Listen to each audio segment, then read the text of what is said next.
altura tinha mais de uns 15 jornalistas a ocupar-se do caso português. Muitas vezes 2 jornalistas em Lisboa, um no Porto, porque no Porto a direita começava a manifestar-se autonomamente contrariamente ao sucedido de Lisboa, um nos Açores, há pouco separatistas, que é o Alamar Ricardo, que aliás estava com certeza mal informado, tinha fontes, e depois de uma semana ou 10 dias, na terceira, regressou a Paris sem ter visto nenhum separatista, sem ter conseguido nenhuma entrevista. Havia um circo que estava montado lá no lago, onde estava o hotel, onde ele se encontrava alojado, e ele passava às tardes a ver as crianças entrar para o circo e sair do circo. Mas quando regressou a Paris, e como acontece com qualquer enviado social, ele teve que contar uma história, porque se ele vai aos Açores, quando vem, tem que escrever qualquer coisa. Então fez um texto antológico, absolutamente camisiano, cujo título é Qui ne connaît pas les Açores, ne connaît pas mon lit. Passou uma semana de tédio. Mas enfim, havia o Mega dos Açores, havia o Jean-Paul Monti em Luanda por causa das questões da independência, havia o Ponce no Pacífico por causa das questões de Timor, depois havia os correspondentes do mundo em Washington, em Moscou, em Bruxelas, porque estávamos ainda, digamos, num momento, aliás, da descolonização em Portugal, e portanto isto tinha implicações internacionais muito grandes, que eram sentidas essas implicações nesses centros de decisão, como os que eu referia, NATO, e depois União Soviética, Estados Unidos da América, etc.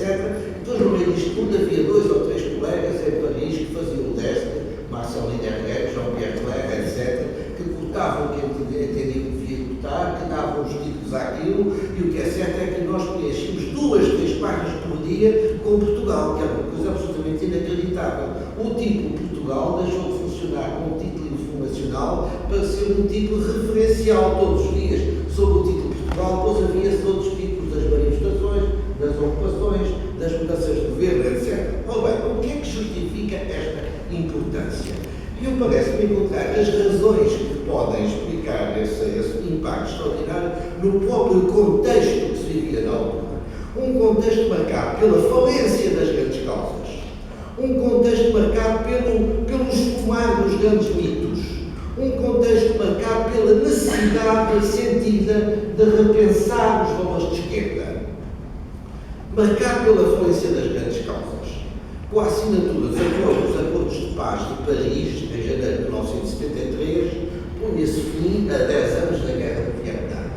Portanto, aquele tema que movimentava as massas e tal, após o Vietnã, aparecia, ficava-se ao objeto.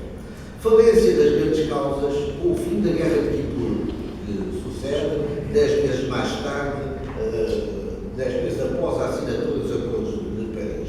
Falência das grandes causas com o esfumar daquelas obras inebriantes de Cartel Latin, que acabam por descambar na maior maioria parlamentar da direita que a França alguma vez conheceu, sobretudo no âmbito aqui da República.